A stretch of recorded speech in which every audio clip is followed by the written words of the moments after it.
नमस्कार. मी भाऊ तोरसेकर. तुम्ही बघत आहात प्रतिपक्ष. मित्रांनो, सध्या बंगालची निवडणूक अगदी टप्प्यात आलेली आहे आणि मी बोलतोय ती 20 एप्रिल तारीख आहे. म्हणजे उद्या 21 एप्रिलला बंगालच्या निवडणुकीत पहिल्या टप्प्यातलं जे मतदान आहे, काय 150-52 मतदारसंघाचं, त्याचा प्रचार उद्या म्हणजे 21 एप्रिलला बंद होणार आहे. त्यानंतर 29ला दुसऱ्या टप्प्याचं मतदान होणार आहे. अशा वेळेला अर्ध्या मतदारसंघामध्ये मतदान होणार असेल आणि त्यासाठीचा प्रचार थंडीत असेल तर गेले महिनाभर तरी जो बंगालच्या विधानसभा निवडणुकीसाठी प्रचार चालू होता त्याचा एक आढावा घ्यायला हरकत नाही. आणि तो आढावा घेताना असं दिसतं की 5 वर्षापूर्वी जेवढ्या आक्रमकपणे भारतीय जनता पक्ष आणि भारतीय जनता पक्षाचं केंद्रीय नेतृत्व बंगालच्या विधानसभा निवडणुकीत उतरलेलं होतं, तो जोश वरकरणी तरी दिसत नाही. मोठमोठे मिरवणुका काढणं, ढोल ताशे वाजवणं, मोठमोठ्या रॅलीज काढणं, प्रमुख प्रतिस्पर्धी असलेल्या तत्कालीन आणि आजच्या सत्तारूढ तृणमूल काँग्रेस पक्षाला त्यांच्या सर्वोच्च नेत्या ममता बॅनर्जी यांची टिंगल करणं, त्यांच्यावर सडकून टीका करणं, त्यांची खिल्ली उडवणं, हे सगळे प्रकार जे भारतीय जनता पक्षाने 5 वर्षापूर्वी केले होते त्याचा संपूर्ण अभाव यावेळच्या विधानसभा निवडणूक प्रचारामध्ये दिसतो. वरकरणी जितक्या ममता दिदी आक्रमक आहेत, जेवढे ढोल नगारे तृणमूल काँग्रेस पक्षाचे वाजतायत तेवढे भाजपचे वाचताना दिसत नाहीये. आणि त्यापेक्षाही महत्वाची गोष्ट म्हणजे भाजपचे बोलघेवडे नेते आहेत त्या सगळ्यांना कटाक्षाने बंगालच्या प्रचारापासून बाजूला ठेवण्यात आलेलं आहे. तुम्ही बघाल तर नरेंद्र मोदी देशाचे पंतप्रधान आणि भाजपचे सर्वोच्च नेते किंवा 2 नंबरचे भाजपचे नेते केंद्रीय गृहमंत्री अमित शहा या दोघांच्याही अनेक सभा बंगालमध्ये झालेल्या आहेत. पण त्यांनी शक्य तितकाच ममता बॅनर्जी यांच्यावर थेट हल्ला करण्याचा विषय टाळलेला आहे आणि ही बाब लक्षात घेण्यासारखे. पण दुसरीकडे ममता बॅनर्जींनी सातत्याने मोदी, अमित शहा आणि त्यांचं गुजराती असणं यावर हल्ला चढवलेला आहे. पण त्यांच्या या प्रादेशिक हल्ल्याला सुद्धा शहा किंवा मोदींनी उत्तर द्यायचं टाळलं. पण दुसरीकडे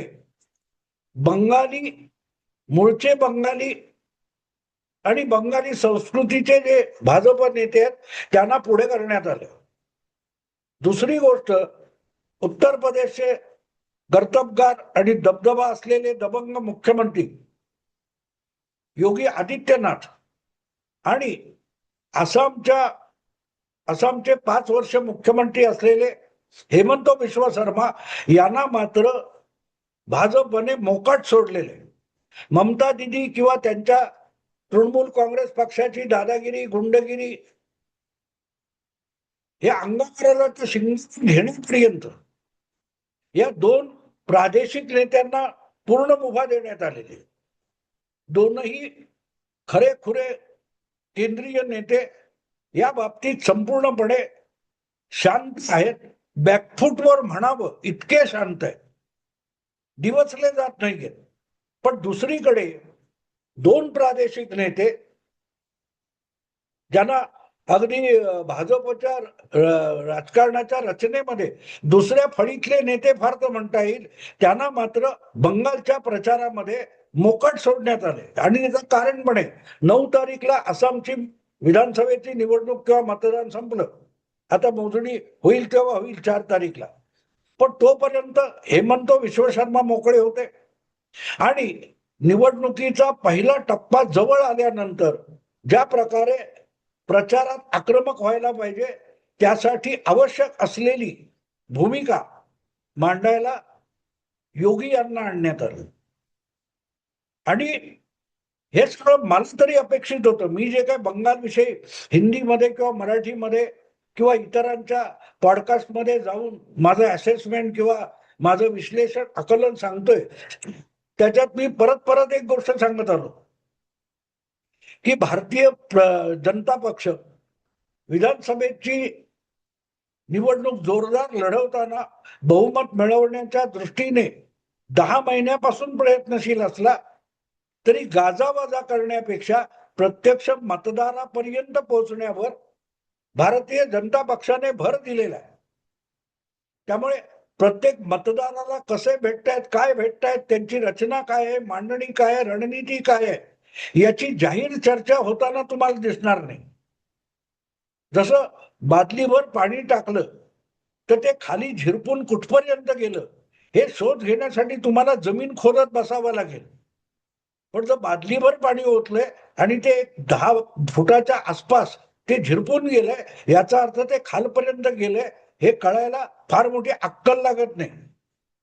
ज्यांना अगदी पुरावे पाहिजे त्यांना ते खोदत बसावं लागेल. तर सांगण्याचा हेतू असा की भाजपने हे सगळं करताना आपण आक्रमक नाही आहोत, आपण हिंसा, गैरलागू, अपप्रचार करत नाही आहोत हे दाखवून मतदाराचा विश्वास संपादन करण्याकडे भाजपने भर दिला असताना ममता दिदी मात्र दिवसल्या गेल्यासारख्या, जखमी वाघिणीसारख्या भाजपवर तुटून पडलेल्या आहेत. आणि एका क्षणी तर मला असं वाटलं की ममता दिदी भाजपशी निवडणूक लढतच नाहीये. ममता दिदींनी केंद्र सरकार, सुप्रीम कोर्ट आणि निवडणूक आयोग यांना हरवण्यासाठी निवडणूक लढवायचं ठरवलंय. आणि त्या दृष्टीने त्यांनी अतिशय खंबीरपणे आक्रमक पावलं टाकलीत, याबद्दल शंका बाळगण्याचं कारण नाही. पण तुमच्या निवडणुकीमध्ये किंवा तुमच्या लढाईमध्ये उद्या निवडणूक आयोगाचा, सुप्रीम कोर्टाचा पराभव झाला तरी त्याचा उपयोग नाही. सत्तेत तुम्हाला यायचंय आणि ते सत्तेत येण्यासाठी तुम्हाला विधानसभेमध्ये बहुसंख्य आमदार निवडून आणले पाहिजे. 5 वर्षापूर्वी तुम्हाला आठवत असेल तर भाजपला आव्हान देण्यासाठी तृणमूल काँग्रेस सोडून गेलेल्या शुभेंदू अधिकारी यांच्या बाले किल्ल्यात म्हणजे नंदीग्राम या मतदारसंघात ममता दिदींनी जाऊन अर्ज भरला होता आणि आपल्या हक्काच्या भवानीपूर मतदारसंघामध्ये तेव्हा त्यांनी अर्ज सुद्धा भरला नव्हता. यावेळेला परिस्थिती उलटी आहे. शुभेंदू अधिकारी भवानीपुरामध्ये आलेले आहेत. पण ते झाल्यानंतर ममता दिदींनी जी आक्रमकता दाखवली होती आणि त्यामध्ये त्यांचा नंदीग्रामला पराभव सुद्धा झाला. शुभेंदू अधिकारींनी नंदीग्राम मध्ये ममता दिदींचा विधानसभा निवडणुकीत पराभव केला. ममता दिदीचे 215 आमदार विधानसभेत निवडून आले, पण स्वतः ममता दिदी नंदीग्रामची विधानसभा निवडणूक हरल्या. मुख्यमंत्री असताना सुद्धा त्या नंदीग्राम मध्ये हरल्या होत्या. पण मुख्यमंत्री होण्यासाठी आमदार 6 महिन्यानंतर झालं तरी चालतं, पण विधानसभेत तुमच्याकडे बहुमत पाहिजे. ते बहुमत ममता दिदींनी मिळवलं म्हणून त्या गेली 5 वर्ष मुख्यमंत्री होत्या. यावेळेला नंदीग्राम नंतर त्यांना भवानीपूरमध्ये हरवण्यासाठी तुमचे शुभेंदू अधिकारी हे तिथे येऊन अर्ज भरतायत, दोन्हीकडून लढत आहे, नंदीग्राम आणि भवानीपूर. आणि ममता दिदी ना भाजपशी लढतायत ना शुभेंदू अधिकारीशी लढतायत. ममता दिदींनी निवडणूक आयोगाशी लढाई पुकारलेली आहे आणि तिथे गल्लत झाली असं मला वाटतं. गल्लत तिथे झाली आहे. आणि मग दिवसला गेल्यावर किंवा आपलं अपयश जाणवायला लागल्यानंतर माणसाची चिडचिड सुरू होते. काल परवा ममता दिदींचं एक जे भाषण होतं त्या भाषणाचा शेवट जो आहे ते शब्द हे व्हायरल झालेले. खुदा हाफिज, माशा काय ते माशा अल्लाह, सुभान अल्लाह असं काय काय बोलत वंदे मातरम असं म्हणत जाता जाता ममता दिदी शेवटचे शब्द उच्चारतात, गुलशन रहेंगे तो फूल खिलेंगे, तृणमूल रहेंगे तो फिर मिलेंगे. आता तृणमूल रहेंगे म्हणजे काय? ममता दिदींना अजून दुसऱ्या टप्प्याचं काय पहिल्या टप्प्याचं सुद्धा मतदान झालेलं नाही. अशा वेळेला तृणमूल रहेंगे म्हणजे राहिलं तर ही जी भाषा आहे ती चक्रावून टाकणारी, आणि ती मला चकित करून गेली की ममता दिदींनी हे असं वाक्य का बोलावं. आपण कदाचित हरू शकतो, हे ममता दिदींना जाणवले का. म्हणजे माझ्यासारखा माणूस विश्लेषक गेला महिनाभर सांगतोय, 1.5-2 महिने सांगतोय की ममता दिदी या वेळेला सत्ता गमावणार. पण आम्ही सांगणं वेगळं असतं आणि कुठच्याही तृणमूलच्या कार्यकर्त्याने ते स्वीकारणं अवघड असतं. अगदी पराभव समोर दिसला तरीही जसं क्रिकेटमध्ये म्हणतात, शेवटचा चेंडू पडेपर्यंत सामना संपला किंवा सामना जिंकला असं म्हणता येत नाही, तसंच सामना हरला असंही म्हणता येत. असं असताना पहिली इनिंग सुद्धा सुरू झालेली नाही आणि अशा वेळेला ममता दिदी म्हणतात की तृणमूल रहेंगे तो फिर मिलेंगे. याचा अर्थ मनात कुठेतरी पाल चुकचुकलेली आहे. आणि मग ज्या वेळेला असं होतं तेव्हा माणूस चिरडीला येतो, चिडचिडा होतो आणि वाटेल ते बडबडायला लागतो. आणि त्यामध्ये फुशारक्या सुरू होतात, गमजा सुरू होतात. माझ्या विषयाचं जे शीर्षक आहे, ममता दिदीमध्ये अकबरुद्दीन ओवैसी संचारलाय. तो ओवैसी आहे, तो गेलेला आहे बंगालमध्ये. हैदराबादचा अकबरुद्दीन ओवैसी आणि असाउद्दीन ओवैसी ही भावंड आहेत, 2 भाऊ आहेत ते. आणि ते MIM नावाचा पक्ष चालवतात, जो मुस्लिमांचा पक्ष आहे. मुत्तेहाद इल मुसलमान असं काहीतरी ते त्यांचं नाव आहे. तर त्यांनी सुद्धा आपला पक्ष देशाच्या वेगवेगळ्या भागात नेण्यासाठी आणि फक्त मुस्लिमांचं नेतृत्व असलेला मुस्लिमांचा पक्ष हे बनवण्यासाठी त्यांनी MIM ची वेगवेगळ्या राज्यामध्ये निवडणूक लढवण्याची मोहीम सुरू केली आहे. आणि त्यामुळे असाउद्दीन ओवैसी आपल्याला टीव्हीत दिसतात, पण त्यांचे बंधू सुद्धा अशा प्रचाराला गेलेले असतात. आणि त्यांचा जो भाऊ आहे अकबरुद्दीन, तो सुद्धा बंगालमध्ये गेलेला असणार. पण या अकबरुद्दीनची एकच ओळख आहे, खरी ओळख, तो असाउद्दीन ओवैसीचा भाऊ अशी आहे. पण खऱ्या अर्थाने तो चर्चेत आला 8-10 वर्षापूर्वी, तेव्हा त्याचं एक वादग्रस्त वक्तव्य. अकबरुद्दीन ओवैसी मला वाटते महाराष्ट्रात कुठेतरी कुठल्या प्रचाराला विधानसभेच्या वगैरे आला असताना म्हणाला होता की 15 मिनिटं हे पोलीस बाजूला करा, मग भाऊ कोण राहतो आणि कोण टिकतो आणि कोण संपतो. म्हणजे मुस्लिम अंगावर आले, आक्रमक झाले, तर 15 मिनिटात थेट बहुसंख्य मुस्लिमांना हिंदूंना सुद्धा संपवू शकतात, आम्ही मारून टाकू तुम्हाला, अशा प्रकारची धमकी म्हणून त्याच्यावर खटला पण भरला गेला.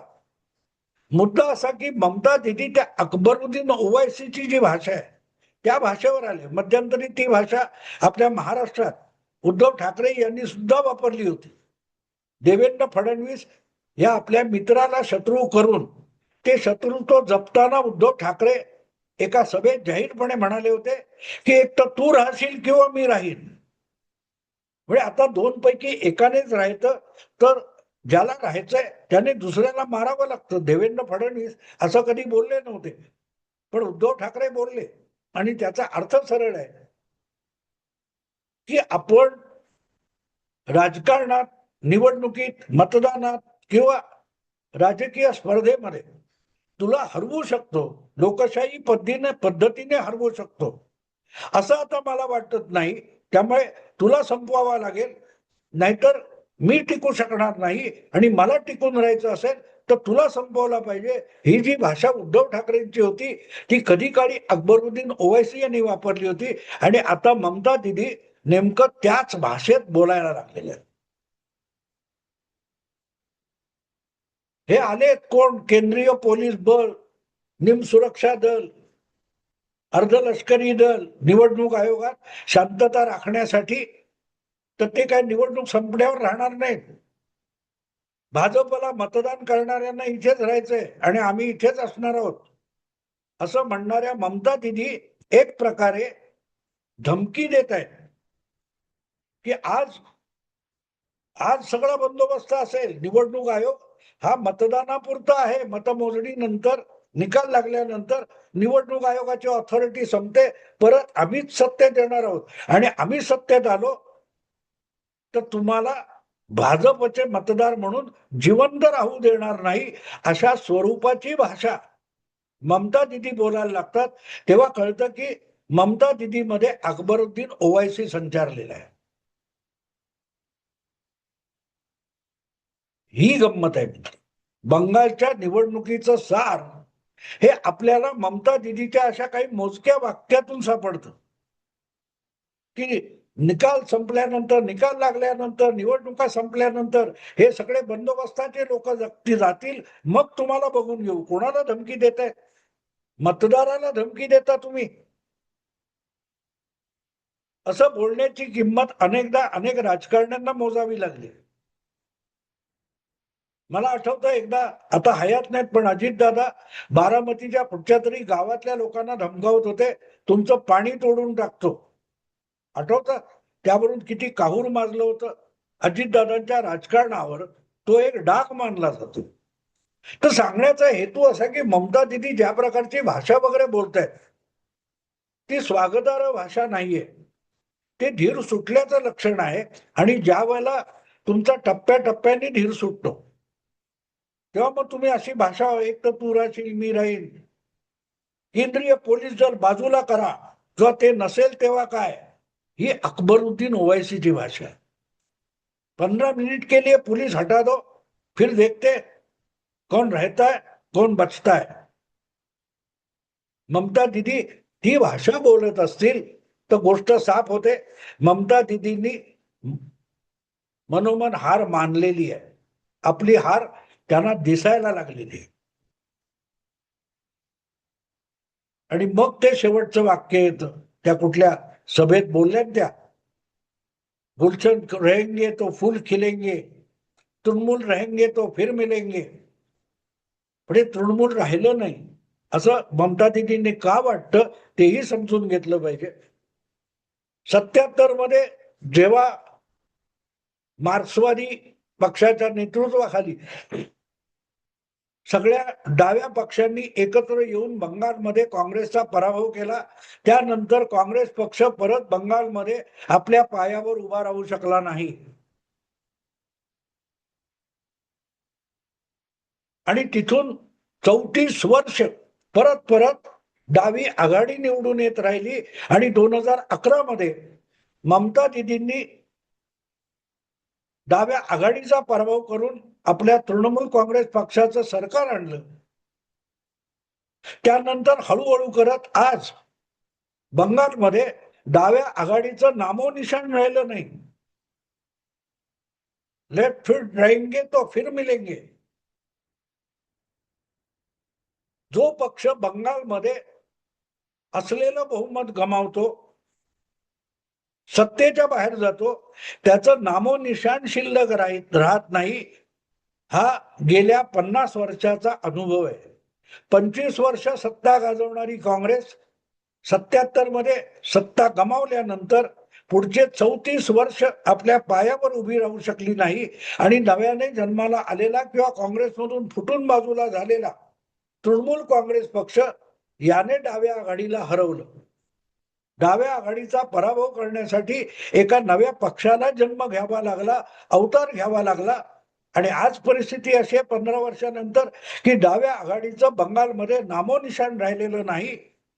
आणि एक नवा पक्ष प्रस्थापित ममताच्या राजकारणाला संपवण्यासाठी मैदानात आखाड्यात उतरलाय. त्याचं नाव भाजप आहे. डाव्यांनी काँग्रेसला, आपण डाव्यांना ज्या प्रकारे संपवलं त्या प्रकारे कदाचित भाजप आपल्याला बंगालमधून संपून टाकेल, आपलं नाव निशाण उरणार नाही. हे एक प्रकारे आपल्या शब्दातून ममता दीदी कबूल करतात. तृणमूल रहेंगे तो फिर मिलेंगे. मित्रांनो, मी थांबतो. आवडलं लाईक करा, शेअर करा आणि प्रतिपक्षाला सबस्क्राईब करा. नमस्कार.